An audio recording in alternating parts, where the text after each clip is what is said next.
자, 14살에 처음 시작하는 천문학 책에 대해서 지난번에 우리 함께 봤었고, 오늘은 여러분들이 이 책을 기반으로 해서 여러분이 또 알고 있는 뭐 배경 지식 또 조사 이걸 더해서 14살이 아닌 10살에 시작하는 처음 천문학 책을 집필한다는 가상 상황을 설정하고 여러분들이 글쓰기를 한번 해보자고 했습니다. 그래서 두 가지 점을 선생님이 중요시 얘기했습니다. 하나는 10살의 눈높이에 맞춰야 하기 때문에 그런 점에서 여러분들이 이 책에서 정말 중요하다고 생각하는 초등학교 3, 4학년들이 그래도 이거 정도는 좀 알아야 된다라고 하는 그런 부분들에서 중요한 것들을 뽑을 수 있는 힘, 그 힘이 첫 번째 중요한 거였고 두 번째는 초 3, 4학년들의 눈높이에 맞춰서 그걸 쉽게 풀었을 수 있어야 되는데 그러려면 여러분이 먼저 그것들을 제대로 잘 이해하고 있어야 그것들도 쉽게 풀을 수 있기 때문에 어쨌든 여러분들이 우리가 독서를 한다는 것은 결국은 아, 텍스트를 읽고 이해해서 자기 언어로 바꿀 수 있다는 거야. 그리고 그걸 다시 가공, 가공 처리해서 사람들이 원하는 대로 바꿔낼 수 있다는 거야. 뭐 예를 들면 이제 밀가루라는 그런 원재료가 있다는 얘기예요. 근데 그 밀가루를 자기가 수확을 한다. 밀을 수확해서 밀가루를 만들어서 자기가 뭐 빵을 만들든 뭐 면을 만들든 뭐 다양한 것들을 만들어낼 수 있고 그러면서 이제 우리가 흔히 말하는 그 부가가치가 높아지는 그런 또 이렇게 효과가 있는 거지. 그래서 농부, 농사 짓는 밀 농부가 그걸 지을 때는 뭐 이만큼에 1,000원에 판다. 근데 이걸 가지고서 자기가 밀가루를 만든 사람들은 그게 뭐 한 3,000원이 되는 거고. 그 밀가루 가져다가 이제 뭐야? 빵을 만든 사람은 그게 뭐 10,000원이 되는 거고. 이런 식으로 이제 부가가치가 이렇게 높아지는 어떤 그런 걸 볼 수가 있는데, 어쨌든 독서라는 행위도 역시 마찬가지라는 거지. 자, 그래서 어쨌든, 지록 2부터 발표를 할 텐데, 평가자들의 평가의 기준들은 과연 그 다루고 있는 내용들이 정말 중요한 내용들 이건 뭐 개인의 판단에 다를 수 있겠지만 어쨌든 중요한 내용으로 볼 수 있는 건가. 그 다음에 10살들도 이해할 수 있게 쉽게 풀어 썼는가. 이 두 가지가 이제 평가의 가장 중요한 기준이 되겠고 그 외에 이제 글이다 보니까 기본적으로 뭐 맞춤법부터 시작해서 문장 표현, 문단 구별, 글 구성 이런 것들이 제대로 잘 되었는지, 뭐 표현이 올바른지 좋은지 뭐 이런 것들이 또 다른 평가 기준이 될 수 있겠지. 자, 네. 발표 지속부터 하겠습니다. 저 이번에 약간 좀 색다르게 써봤거든요. 잠깐만 요거 쌤 조금 키워줄게. 보기 좋게. 네.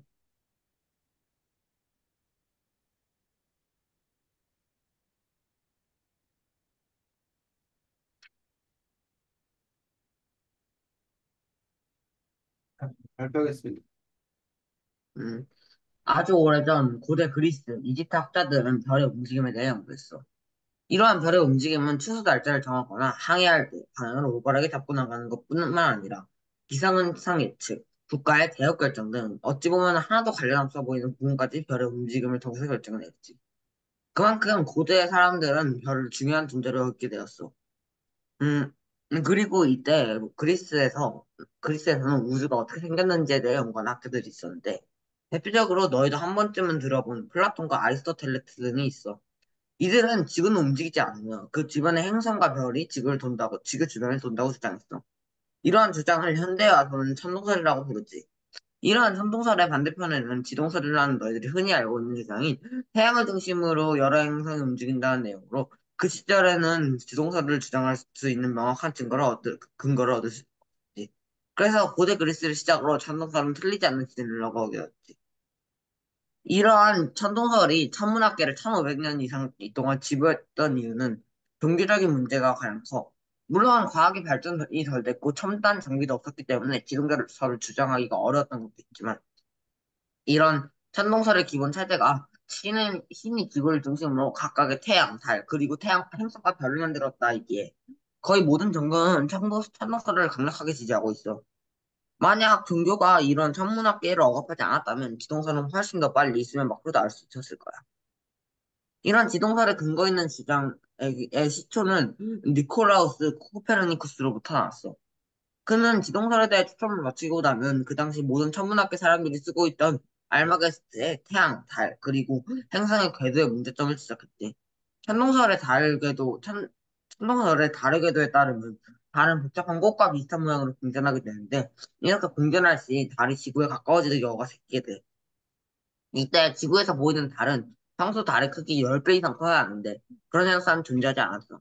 그리하여 코페르니쿠스는 그때는 인기가 없었던 지동설에 대해 탐구해왔고 지동설의 개념을 따르게 되면 이런 오류를 해결할 수 있다는 점을 알게 되어 코페르니쿠스는 지금의 태양계를 구성한 최초의 학자가 되었지.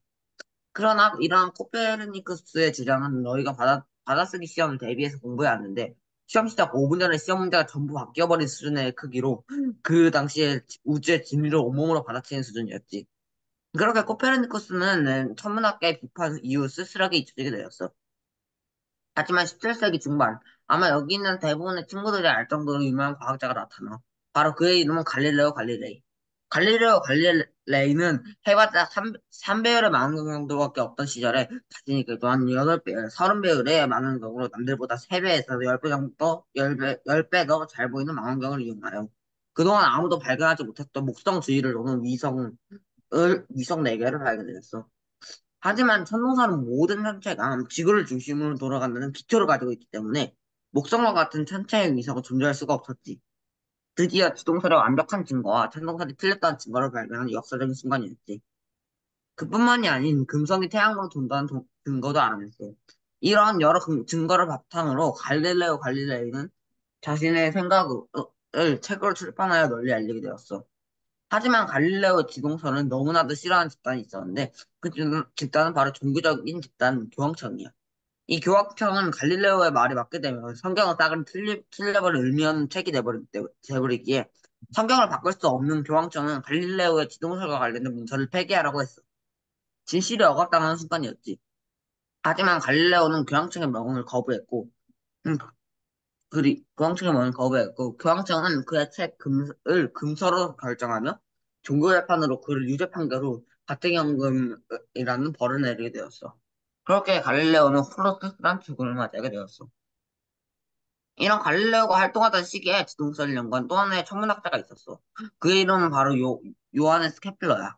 그는 코페르니쿠스의 지동설의 천체가 꽃 모양으로 공전한다는 것에 신은 천체의 공전을 아름다운 모양으로 공전할 수 있게 했을 거라는 목적으로 천체는 타원 형태로 공전하며 공전 속도는 일정하지 않다고 수정하였고 또한 행성과 태양을 연결하는 선이 같은 시간 동안 만드는 적결의 문제가 항상 일정하다라는 까지 발견하였지. 이러한 케플러의 공전체계는 오늘날의 공전체가 상당히 유사하며 과거의 계산은 별의 위치보다 더 정확한 별의 위치를 구할 수 있게 되었어. 갈릴레오가 사망한 해에 지금도 최고의 과학자 중 한 명이라고 평가받는 천재 아이작 뉴턴이 태어나게 돼. 이런 아이작 뉴턴은 뉴턴의 운동법칙 세 가지를 만들어냈는데 이 세 가지 물리법칙을 통해 중력을 수학적으로 계산하게 되었어. 이런 법칙은 우리가 흔히 아는 만류인력의 법칙으로 탄생하였지. 그렇게 뉴턴의 운동법칙 세 가지와 만류인력의 법칙을 통해서 우주상의 모든 움직임이 정확하게 설명될 수 있게 되었고, 이후 아인슈타인의 상대성 이론과 더불어서 천문학계는 지금과 흡사한 형태가 되었어. 네, 수고했습니다. 하진이 평가. 어, 그 천문학의 역사를 잘 쓰고 책을 참고를 잘한 것 같아요. 지도원. 전체적으로 흐름 같은 거를 되게 잘 잡은 것 같은데, 어휘가 어렵고 문장이 결여서 애들이 이걸 하여튼 과연 편하게 읽을 수 있을까 싶어. 미. 기본적으로 문장이 되게 길어가지고 문장을 중간중간에 한 번씩 끊어줬으면 좋겠고, 그다음에 역사 같은 경우에는 되게 흐름을 되게 잘 쓴 것 같아요. 네, 수고했습니다. 자, 지석투 친구들 조언 잘 들었을 거라고 생각합니다. 지석투가 보니까 14살에 시작하는 처음 천문학 말고도 자신의 배경지식이나 조사 등을 이용해서 더 풍부한 글을 만들어준 점, 그다음에 선생님이 뭐 얘기했던 것처럼 글의 흐름을 잘 잡아 쓴 점, 좋은 점이라고 생각합니다. 근데 이제 보면, 중간에 이제 급 마무리가 된 어떤 그런 측면을 보고 대부분 이제 어쨌든 천동설과 지동설 이야기가 중심으로 이렇게 이루게 되고 마지막 가서 이제 만유령 뭐 이런 부분들이 어떻게 이제 그, 뭐야, 우주에 영향을 끼치는 건가라는 이야기들은 시작만 하고 그냥 그런 부분들 있었습니다. 그래서 어쨌든 처음에 고대 그리스로부터 이렇게 이야기들을 시작하는 것들 좋습니다. 그래서 그리고 이때 하고 여기서 이제 뭐 문단 구별을 기본적으로 해줘야 되고 문단 구별도 그래서 준이가 지적한 대로 문장이 일단 좀 이렇게 길어. 근데 그 문장 긴 문장을 여기서부터 여기까지가 한 문장이라는 거지. 그만큼 지나가. 그래서 이 음, 문장들을 몇 가지를 이렇게 끊어서 쓸 수도 있어야겠다고 생각이 들고 특히 이제 어릴수록 더 문장을 끊어줘야 되고 그리고 이때 그리스에서 우주가 어떻게 생겼는지 연구 같은 게 있었는데 그 주장했어요. 여기다 역시 마찬가지 또 한 문장이에요. 자, 어쨌든 여기서 이제 중요한 게 누가 나와? 아리스토텔레스가 나온 거예요. 그래서 그 전 천동설과 그다음에 지동설에 관한 이야기들을 하고 있는데 아리스토텔레스가 왜 이러한 주장을 했는지 뭐 이런 부분에 대한 설명들이 조금 더 있었으면 더 좋았을 거다라고 생각합니다. 아, 그다음에 이제 천동설에 관해서 이제 여기 바로 나온 게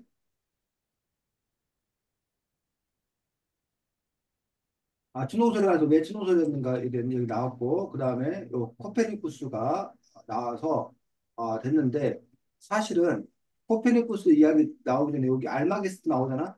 이 알마게스트가 누가 쓴 거야? 저거 그 프가 누구였는데? 제 이름이 기억이 안 나요. 프톨레마이오스. 그래서 네. 사실은 이 저거 아리스토텔레스 같은 경우는 네, 천문학자라고 보기에는 좀 어려운 측면도 있어 사실은. 왜냐면 네. 관념적으로 그냥 자기가 뭘 연구해서 그게 아니라 관념적으로 그냥 선언한 거잖아. 이렇다라고. 근데 그걸 어떤 천문학적 연구를 통해서 천동설을 증명한 건 누구야? 그 프, 그게 프톨레마이오스고 그것이 알마게스트라는 책 형태로 이렇게 그거 쓰여진 거지. 원래 이거를 적으려고 했었는데 아? 원래 적으려고 했었는데 너무 길어질 응. 것 같아서 뺐거든요. 아, 그렇지. 네, 그래서 이제 그 부분에 있어서 이 천동설이 종교적인 문제가 컸긴 했지만 단지 종교적인 걸로 천동설이 된 게 아니라 프톨레마이오스가 알마게스트라는 책을 통해서 어떤 천동설이 옳다는 거를 입증을 한 네, 거다. 맞아요. 수학적으로 증명해서 입증을 한 거죠. 천문학적으로. 그러니까 그 부분에 대한 이야기가 있어야 되고 여기서 천문학계 사람들이 쓰고 있던 알마게트의 이 부분들의 이야기가 여기서 불쑥 튀어나오게 되면 오히려 좀 이렇게 혼동스럽다는 거지. 그렇기 때문에 요 앞에 얘기 나오고 요 얘기 나오는 게 그게 더 자연스럽지 않나 싶습니다. 어쨌든 이런 부분들 그런 현상 존재하지 않았다 해서 알맞게 천동설 어떤 그런 문제점들을 구체적으로 지적해 보는 점들 좋습니다. 그래서 이런 부분들이 이제 아마 이 책 외에 별도로 자기가 더 이렇게 알고 있는 조사하는 그런 부분이라고 생각합니다. 그다음에 이렇게 받아쓰기 시험에서 이렇게 뭐 한 거였다라는 식으로 이렇게 뭐 해서 비유적으로 이렇게 표현해 줌으로써 눈높이를 맞추려고 시도한 점들 좋습니다. 그 다음에 갈릴레오 갈릴레이 이야기 나와서 역시 요 망원경의 어떤 그런 부분들에 대한 이야기들을 쭉 썼고 그래서 이제 목성주의 위성이 발견이 왜 중요한 건가라는 부분에서 그 의미까지 갖다가 써준 것들 천동설이 틀렸다는 증거를 완벽히 연구한 순간이었다라고 했고 금성이 태양을 돈다는 걸 알아냈어. 그다음에 뭐, 뭐 교황 얘기 막 이렇게 막 썼다는 얘기예요. 그래서 이런 얘기를 쓰는 게 과연 더 도움이 되는가? 물론 뭐 흥미있을 수도 있어. 아니면 이제 오히려 이런 얘기들은 뭐하고 빼고 뭐해? 이 천문학 이야기에 더 집중하는 게 더 효과적인 건가? 이런 부분에 대한 것들도 판단이 있을 수 있다는 얘기예요. 지적이 그러니까 쉽게 말해서 푸텔러 바이오스 이야기는 빌어서 빼고 요 종교 재판 받는 이야기는 뭐하고 놓고 이런 부분에서 이제 지도자가 그렇게 판단한 거예요. 근데 그 판단이 과연 맞는가? 아니면 오히려 요게를 빼고 포툴레바이오스를 해야 되는 건가? 물론 이제 천문학에 더 충실할 건가? 아니면 사람들의 호기심, 흥미에 더 충실할 건가? 이런 거에 따라서 그 편집 방향이 달라진다는 거예요. 10배여가지고 이렇게 하게 됐어요. 그렇지. 그래서 이제 그런 부분에서 이제 어떤 이른바 PD들의 능력이라는 게 그런 거야. 사실은 어디 부분을 살리고 어디 부분을 제하고. 근데 그거는 작가도 역시 마찬가지라는 얘기야. 글 쓰는 사람들도. 너희들이 뭘 살리고 뭘 없앨 건가라는 부분에서. 자, 그래서 갈릴레오 활동하는 시기에 또 하나의 천문학자 케플러라고 하는 어떤 그런 부분들. 그래서 여기 코페르니쿠스 지동설의 전체가 꽃 모양으로 공전한다는 것에 대해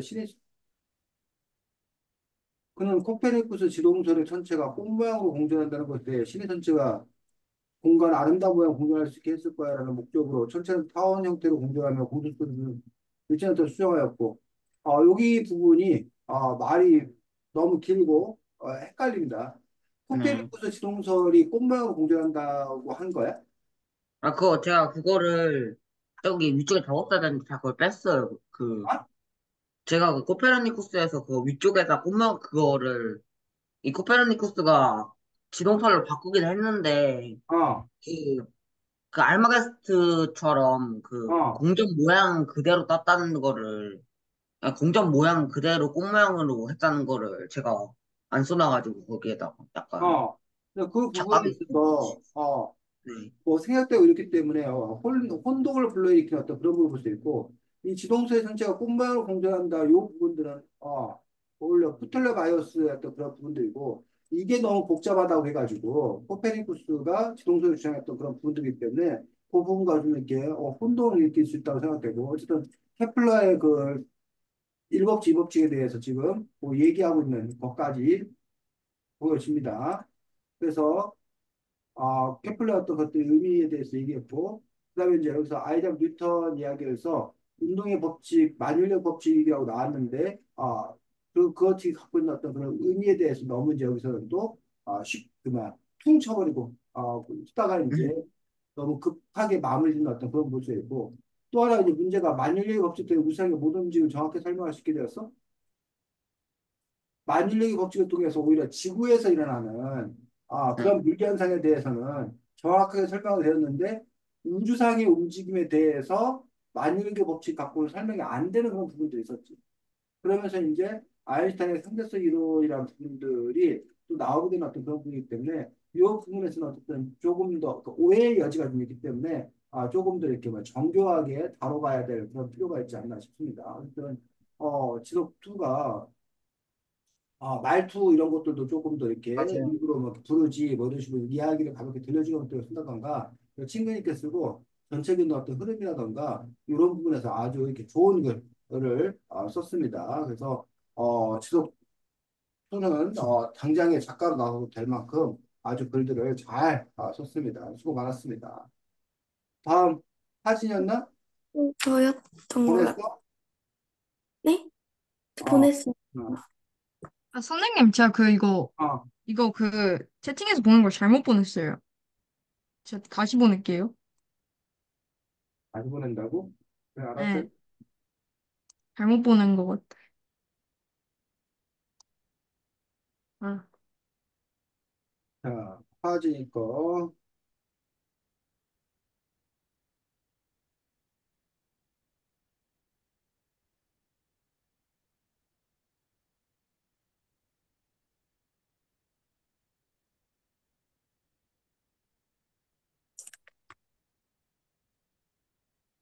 해는 잠깐만, 하진 발표하고 지속 1, 준이 지속 2 순으로 평가하도록 하겠습니다. 네, 네, 해는 어느 쪽으로 뜨고 질까? 해는 동쪽으로 뜨고 서쪽으로 진다. 많이 들어본 이야기일 것이다. 하지만 해가 동쪽으로 뜨고 서쪽으로 지는 이유는 많이 들어보지 못한 어린이들이 많다. 지금부터 해가 동쪽으로 뜨고 서쪽에서 지는 이유를 설명해 보려고 한다. 해가 동쪽으로 뜨는 이유는 지구가 자전을 하고 있기 때문이라고 말할 수 있다. 자전이란 천체가 자기 자신을 중심으로 회전하는 운동을 말한다. 대부분의 천체는 자전을 하고 있고 지구 역시 자전을 하고 있다. 낮과 밤이 있는 이유도 지구가 자전을 하고 있어서기도 하다. 지구가 하루에 한 번씩 자전을 하고 있어서 우리는 해가 동쪽으로 뜨고 서쪽으로 지는 것을 볼 수 있다. 만약 지구가 자전을 하지 않았더라면 태양은 항상 같은 곳에서만 보였을 것이다. 달이 지구를 공전하는 이유. 공전이란 한 천체가 다른 천체 주위를 원을 따라 도는 것을 말한다. 달은 지구를 중심으로 공전한다. 왜냐하면 달과 지구 사이에 중력이 존재하기 때문이다. 중력은 질량이 있는 모든 물체를 끌어당기는 힘을 말한다. 중력이 있어서 지구가 태양을 공전하고 달 역시 지구를 공전한다. 중력은 질량이 있는 모든 물체에 존재하기 때문에 당연히 지구와 달도 중력이 있다. 이때 지구의 중력이 달을 지구 주위로 끌어당기는 힘을 가지고 있어 다른 지구를 공전하는 것이다. 네, 수고했습니다. 지성원. 음, 뭔가 맨 처음에 어휘가 약간 반복되는 부분이 좀 있었던 거하고 똑같은 말이. 그리고 약간 내용 자체는 좋은 거 같은데, 근데 약간 이해를 제대로 안 하고 쓴 것 같아요. 흔히 일단은 그 자전하고 공전에 대해 가지고 설명을 한 거는 되게 좋았고 그리고 여기서 그니까 10살한테 설명을 하는 거니까 그 우리가 생각하는 단어가 되게 10살한테 어려운 걸 수도 있는데 그 단어 설명을 여기서 중력에 대해 가지고 설명을 또 해주고 그리고 단어 선택을 되게 조금 더 쉽게 선택을 해가지고 10살이 이해하기에 훨씬 더 좋은 것 같아요. 그것도 마지막에 중력력이 인력으로 바꾸는 거 빼먹는 데 괜찮은 것 같습니다. 뭐라고? 중력을 뭐라고? 마지막에 중력력이 인력으로 바꾸는 거 빼면 괜찮은 것 같아요. 음.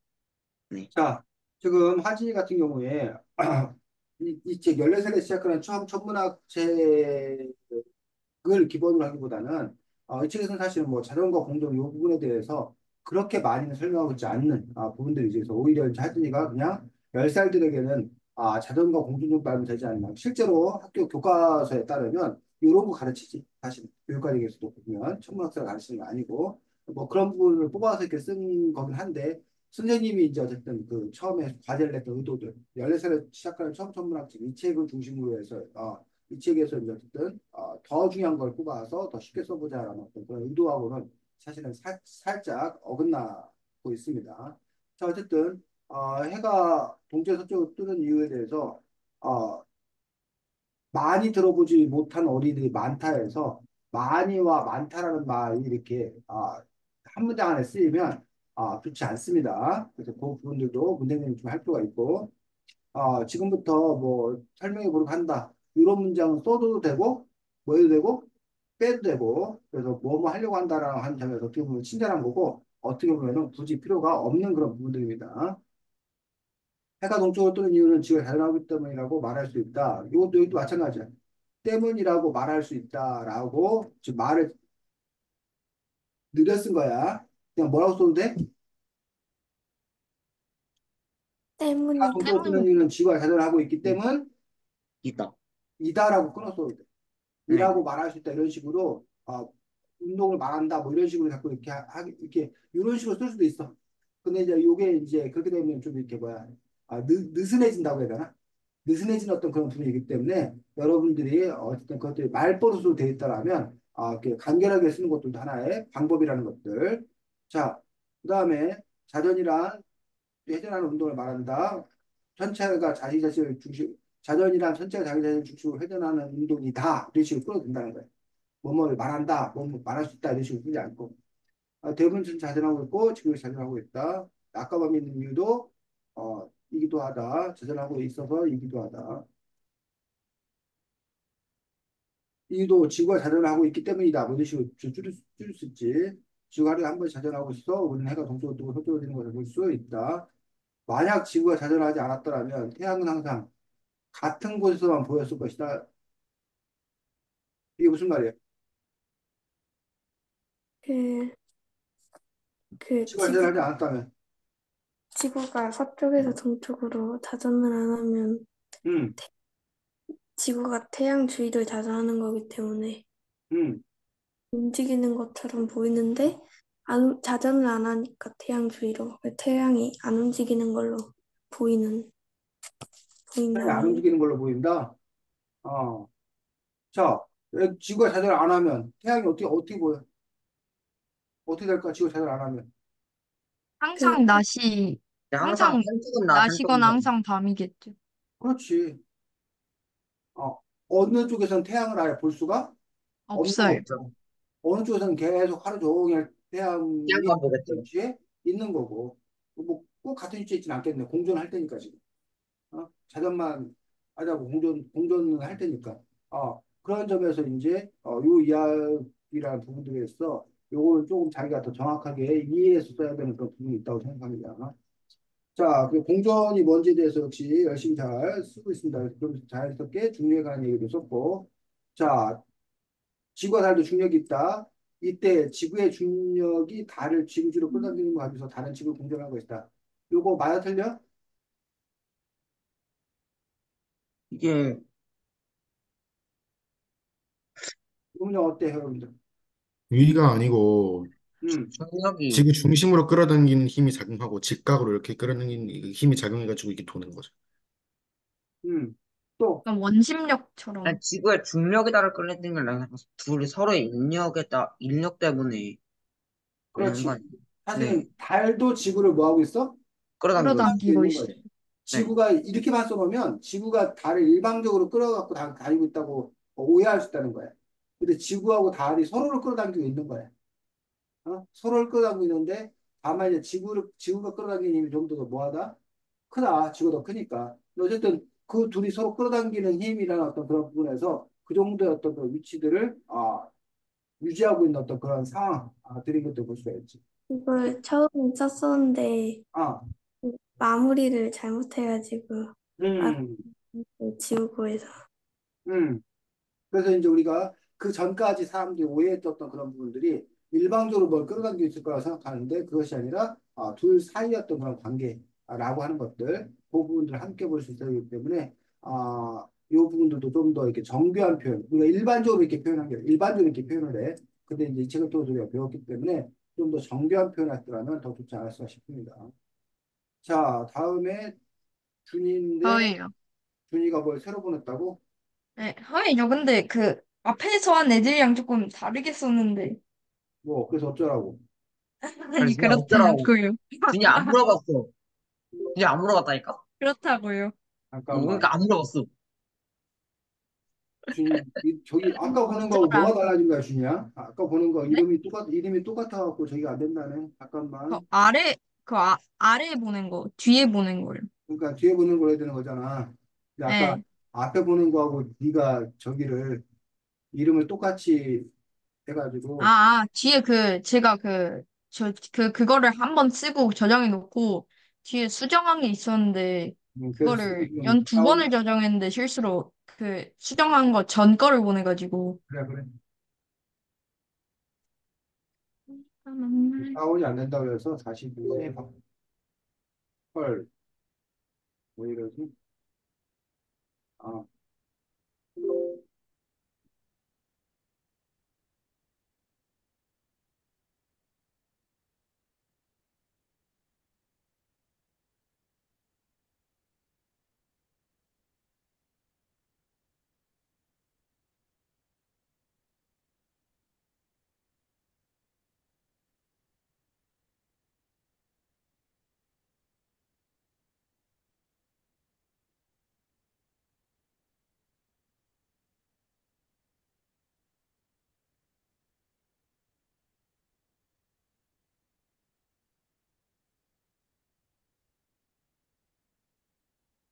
이게 맞겠지? 자, 잠깐만. 이것도 사이즈를 조금.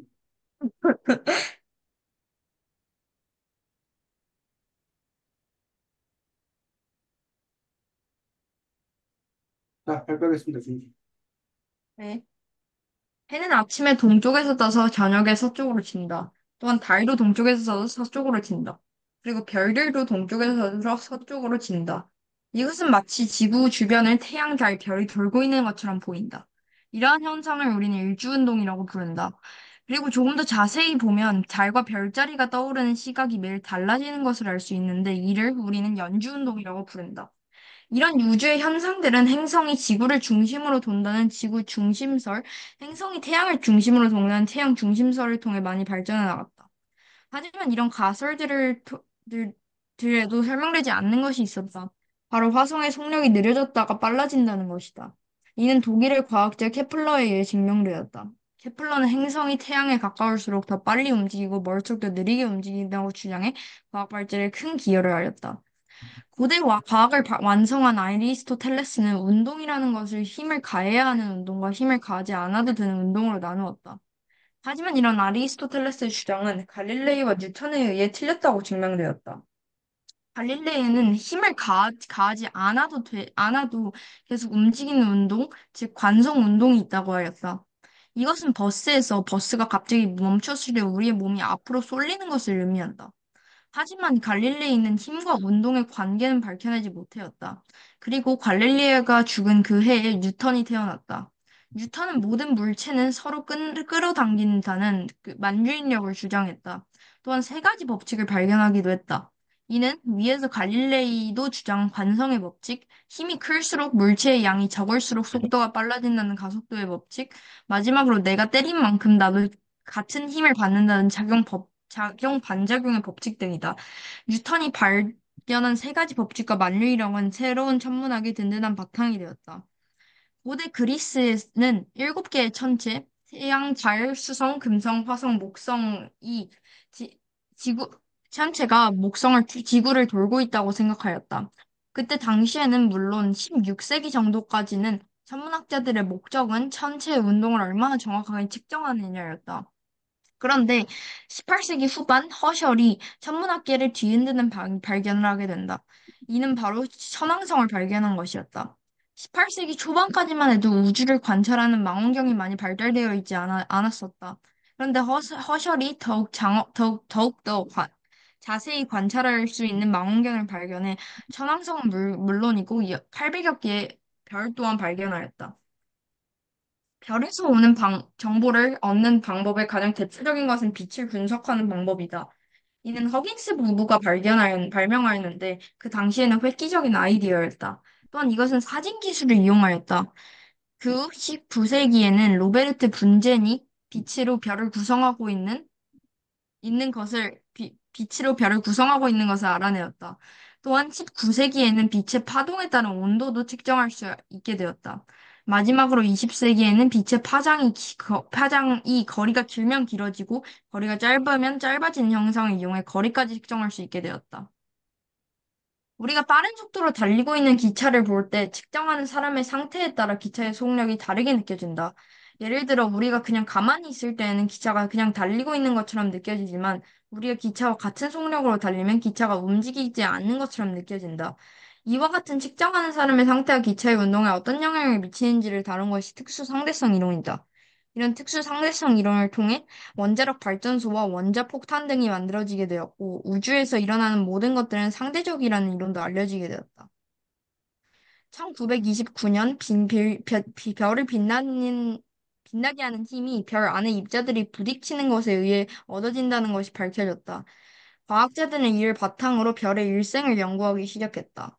과학자들이 별의 일생을 탐구하는 방법은 인하계에 있는 다양한 별들의 사이징을 뜯은 후 그것을 나이 순서대로 배열하는 것이다. 그렇다면 이제 별의 일생에 대해 본격적으로 알아보자. 일단 별은 다른 공간보다 입자가 더 조밀하게 구성된 부분에서 발생한다. 이런 곳에서는 기체나 먼지 알갱이들을 끌어모을 수가 있기 때문에 별을 만들기에는 적합한 장소이다. 그러면 먼, 그러면 먼지와 기체가 모여 커다란 물질 덩어리가 만들어지면 온도가 높아지고, 그럼 결국 붉게 빛나는 물질 덩어리가 된다. 그 후, 별 안에 입자들이 부딪히는 반응을 통해 많은 에너지가 공급되고, 이를 통해 밝게 빛나는 새로운 별이 된다. 하지만 결국 위의 반응이 정지되면 별이 크게 부풀어 붉은색의 거대한 별이 된다. 아인슈타인의 이론에 따르면 우주에 존재하는 물질들은 중력에 의해 모든 것이 한 점으로 모여야 했다. 또한 우주는 정적이고 팽창 또는 붕괴를 하지 않는 것이었다. 하지만 이런 이론에 반대하는 사람도 많았다. 그들은 이런 이론을 무시하고 우주가 팽창하고 있거나 수축하고 있는 우주 모델을 발표했다. 이 의견은 계속된 천문학계의 문제였지만 결국 허블이 해결하였다. 허블은 은하들이 멀어지는 속력이 거리에 비례한다고 주장했다. 이런 이론이 성립하려면 우주가 팽창하고 있어야 한다. 결국 1931년 아인슈타인은 자신의 정적인 우주를 부정하고 허블이 팽창하는 우주를 인정했다. 이 뒤에 쓰려고 했는데 시간이 부족해가지고. 네, 수고했습니다. 자, 지속투. 어, 그냥, 저랑 완전 반대로 포인트를 잡은 것 같은데, 뭔가 좀 그리고 가장 애들이 좀 이해하기 쉽게 뭐 천동설, 지동설 이런 것도 태양중 심설 뭐 그런 식으로 바꿔 쓴 것도 네. 괜찮았던 것 같습니다. 하진이, 책을 잘 정리하고 쓴 것 같은데 그 어려운 내용이 많이 포함되어서 어린이들이 이해하기 살짝 어려울 수도 있을 것 같아요. 수도권, 말 그대로 책의 내용을 꾸겨 넣은 것 같은 느낌이 좀 들었는데, 그래도 책보다는 훨씬 이해하기 쉬워서 잘했던 것 같습니다. 이겨 넣었어? 재밌는데. 네. 자, 제가 그럼 생각해도 좀 그래. 자, 지석투가 준이가 자기가 반대로 했는데 그게 뭔 말이야? 저는 참동설이랑 기동설 부분을 좀 중점적으로 썼는데, 응. 준이는 그 뒤에 부분을 중점적으로 써가지고 약간, 그래서 반대다. 네, 자, 지석투하고 준이하고 가장 커다란 차이는 지석투는 순차적으로 써, 순차적으로. 그죠? 고대부터 시작해서 순차적으로 이렇게 쭉 내려온 거예요. 네, 반면에 준이는 테마를 잡았어, 테마. 테마를 잡아 썼는데, 그러다 보니까 이제 이 테마와 테마 사이가 어떻게 연결되는지 그 부분이 사실은, 조금, 왜 갑자기 이 얘기가 나오지? 왜 이 이야기 전환을 하지? 차라리 하진이는 소제목을 할까? 아까 뭐 자전, 왜뭐 공전 뭐 이런 소제목을 둬서 이렇게 그냥 넘어가나 보다. 이렇게 그냥 다른 1챕터, 2챕터 되나 보다라고 하는데 준이는 소제목이 없는 상태이기 때문에 이게 글이 연결되는 거라고 생각하는데 어느덧 보니까 다른 얘기야. 여기서 보면 해외가 일주운동과 연주운동에 관한 이야기들이라고 하고 이런 우주 현상들은 지구중에서 태양중력 쪽에 많이 발전해 갔다라고 이제 얘기를 하고 있습니다. 화성의 속력이 느려지거나 빨라진다는 것을 케플러에 의해서 설명되지 않는 것들에 의해서 어쨌든 케플러가 과학 발전에 큰 기여를 했다라는 그 얘기 여기서 이제 하나의 얘기가 끝났어. 천도전 지동설에 관한 이야기인 건지 쉽게 말하면 그러면서 케플러가 나왔어. 그래서 여기서는 고대과거 완성 아리스토텔레스 운동이라는 것은 그 운동으로 이제 새로운 테마로 뭐 했다는 거야? 넘어갔다는 거죠. 요 이야기하고 요 이야기들 사이에 어떤 연결고리가 있는지라는 부분들에서 흐름상으로 보면 연결돼야 되는데 내용적으로 이렇게 잘 단절된 그런 부분들이기 때문에 그 부분을 어떻게 해결할 건가? 그러면 아까 이제 방법들 중에 하나가 그냥 소제목 그 저기 뭐야 하이천 소제목에서 1장 해가지고 뭐 그다음에 2장 해가지고 그냥 뭐 이런 식으로 이렇게 처리하는 것도 또 하나의 방법이 될 수 있겠다라는 얘기죠. 주제 이해가? 네. 그래서 선생님이 이제 테마의 중심을 두었다, 정리했다라고 얘기하는 것들에서 어쨌든 운동이라는 것들에 대해서 아리스토텔레스 생각한 운동과 갈릴레오 뉴턴이 생각한 운동에 대해서 또 이렇게 이야기했습니다. 뉴턴이 만율력에 관한 이야기들에 관한 뭔가 또 이야기했고 그 다음에 고대 그리스 일곱 개의 지구 누굴 때 생각했다 해서 여기 또 이제 다른 얘기죠. 아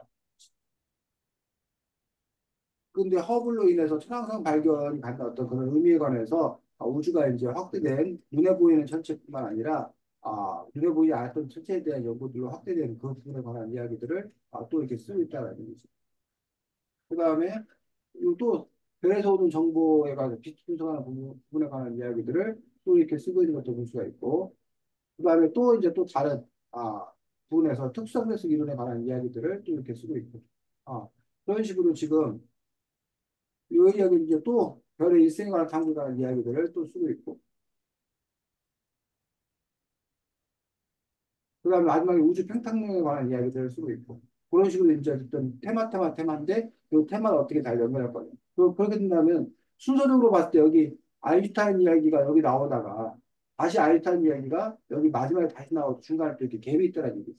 그런 점에서 이제 구성을 또 어떻게 하는 게 좋겠나 이런 부분 준이가 한번 생각을 해볼 수 있다고 보고 어쨌든 준이가 이제 어쨌든 이 책에도 다루고 있는 중요한 어떤 그런 주제들에 대해서 뽑아가지고 그것들을 설명하고 있는 것들은 좋은 점이지. 좋은 점인 거지. 그래서 어쨌든 그런 점에서 이제 천문학에서 이렇게 우리가 알아야 될 어떤 그런 부분들에 관해서 중요한 테마를 붙잡아서 쓴 것들은 좋은 점이라고 생각합니다. 좀 많았습니다. 다음 지석원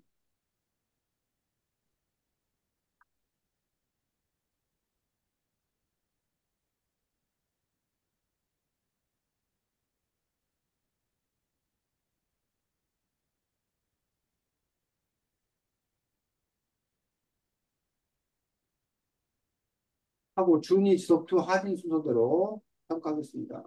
네. 텐션 좀 끌어올려야 돼요, 이거. 자, 먼저 천문학이란 뭘까? 천문학이란 별을 보는 학문이야. 정확히는 천체를 연구하는 학문이지. 천체란 별을 포함해서 우주에서 볼 수 있는 모든 것을 말해.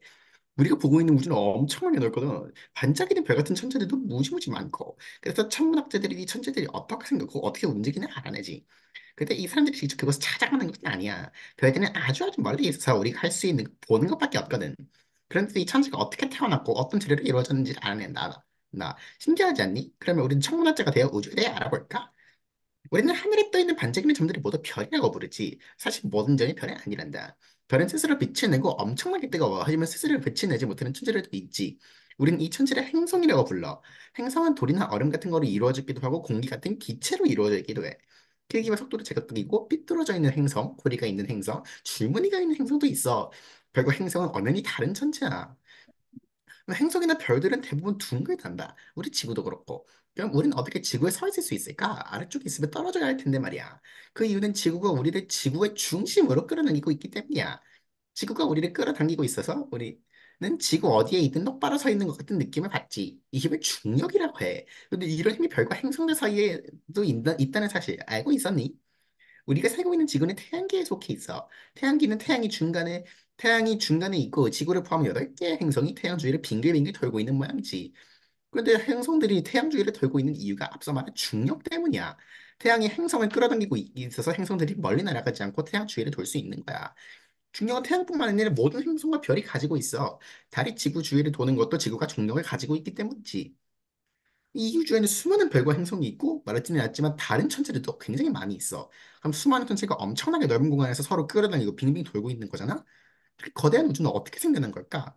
아주 아주 오래전의 일이어서 누구도 알지 못하겠지만 천문학자들이 생각해낸 딱 맞는 아이디어가 있어. 바로 빅뱅이야. 빅뱅은 엄청나게 큰 폭발을 말하는데 이 거대한 폭발로 인해 지금 우주의 기초가 만들어졌다고 하지. 그러니까 엄청나게 큰 폭발이 일어나면서 재료들이 만들어지고 그 재료들이 오랜 시간 동안 합쳐지고 바뀌면서 이 엄청나게 넓은 우주가 만들어진 거야. 지금까지 들은 내용은 우주의 아주 일부분에 불과해. 사실 우주에는 훨씬 많은 천체가 있고, 그 천체들은 생각보다 훨씬 빠르고, 훨씬 복잡하게 움직이고 있어. 밝혀지지 않은 것도 아주 많지. 그래도 우리는 끊어진 호기심을 가진 인간이잖아? 언젠가는 우주에 대해 안다라고 말할 수 있을 정도로 많은 것을 찾아내게 되지 않을까? 네, 네, 됐습니다. 수고했습니다. 준이. 일단은 그 되게 이론들도 10살에 맞게 되게 쉽게 말한 것 같고, 그다음에 그 말투가, 여기 그 글에서 나오는 말투가 되게, 열, 딱 진짜 딱 맞춘 것 같아요. 딱 초등학교 3학년한테 되게 딱 맞춘 말인 것 같아가지고 되게 좋았던 것 같아요. 격투. 그래서의 말투는 삼촌 말투고, 지금 이 사람이 말한 말투는 10살보다 어린애가 말한 것 같긴 했는데, 네. 전체적으로 내용이 씌어갖고 이해하기 쉬웠던 것 같아요. 네. 음. 하진. 어린애들이 그 무서워하지 않을 목소리로 그 읽은 것 같고, 그리고 천문학의 기본적인 내용과 유머를 합쳐서 네, 잘 쓴 것 같아요. 이 목소리가 무섭다는 건가? 수고했습니다. 오늘의 베스트 글입니다. 지석원이 아주 글을 잘 쓰네. 놀랄 정도로 잘 쓰네. 자, 그래서 지금 아까 준이가 그 테마스를 어떻게 연결할 건가라는 소리에 대해서 요구를 했었는데, 누구한테 배우는데, 준이야? 네. 누구한테 배우면 네? 되냐고. 내한테 아, 배워? 지석이요. 지석 내한테. 원한테 배우면 돼. 지석 원한테 배우면, 지금 쌤이 아까 말해줬던 그런 부분들이 지석 원도 기본적으로 뭐야, 저기 하지 않았잖아. 그 시대사로 간 건 아니잖아. 하지만 기본적 그 흐름 연결이라는 부분들이 아주 자연스럽게 잘 되어 있는 것을 볼 수가 있습니다. 그다음에 지석원이 어쨌든 그 구성 자체를 그 이야기가 전체적인 그 흐름, 짜임이 아주 탄탄해. 어떻게 이어질 건가. 그래서 문제의식들, 뭐 예를 들면 천문학이 뭔지라는 것들에 대해서 먼저 설명하면서 직접 그걸 찾아가지 못한다. 어떻게 해서 이것들을 알까라고 해서 이게 이른바 도입부 시작하는 말, 서론 첫 부분이 이렇게 있는 거지. 그럼 자연스럽게 별에 대해서 이제 행성과 별에 관해서 그 구별에 관한 이야기들 그러면서 행성이나 별에 관한 설명을 자연스럽게 이제 중력에 관한 부분으로 또 넘어가서 그 이야기들 하면서 다시 이제 이 지구 이야기에서 태양계에 속하기 때문에 태양계로 더 이야기를 확대시켜서 쓰고 있고 그 다음에 이 이 태양계가 또 우주가 어떻게 생겨난 건가라는 부분에서 빅뱅에 관해서 이야기하고 있고 마지막에 가서 이제 마지막 마무리. 근데 이거 조금에 불과하다. 더 많이 찾아야 된다라고 하면서 이제 마음을 짓는 것까지 해서 어떤 하나의 어떤 그 자체적인 그런 짜임들 이런 것들이 잘 갖춰져 가지고 수고해진 것들을 볼 수가 있습니다. 아주 좋은 그림입니다. 좋은 그리고 다 이제 뭐 지석이 같은 경우는 지석이 원 같은 경우는 이런 식으로 쓰면 되는데 다만 이제 그 안에 이제 다른 내용을 더 집어넣었을 때, 그 전체적인 구성이 어떻게 돼야 될 건가라는 부분에 고민이 있는 거예요. 그래서 이제 이거, 지금 이제 이 정도 분량을 갖고 있기 때문에, 근데 이제 경우에 따라서 100쪽 분량을 써야 된다. 뭐, 150 분량을 써야 된다. 뭐, 7쪽 분량을 써야 된다. 할 때, 그때 이제 그러면 또 큰 짜임을 또 어떻게 짤 건가. 그래서 여러분들이 이제 글을 잘 쓴다라고 하는 어떤 그런 부분들은, 아, 글 쓰기 전에 전체적인 윤곽을 먼저 잡아놓고, 큰 계획을 잡아놓고, 거기에 이제 갖다 이렇게 맞추는, 그 넣어 맞추는 그런 부분. 그럴 때 이제 글이 매끈하게 그 흐름을 연결해서 나는 거예요. 그래서 쌤도 마찬가지로 글을 쓸 때 먼저 이제 제목부터, 소제목부터 짜는 거야. 근데 이제 물론 글을 쓰다 보면 처음 계획대로 안 돼.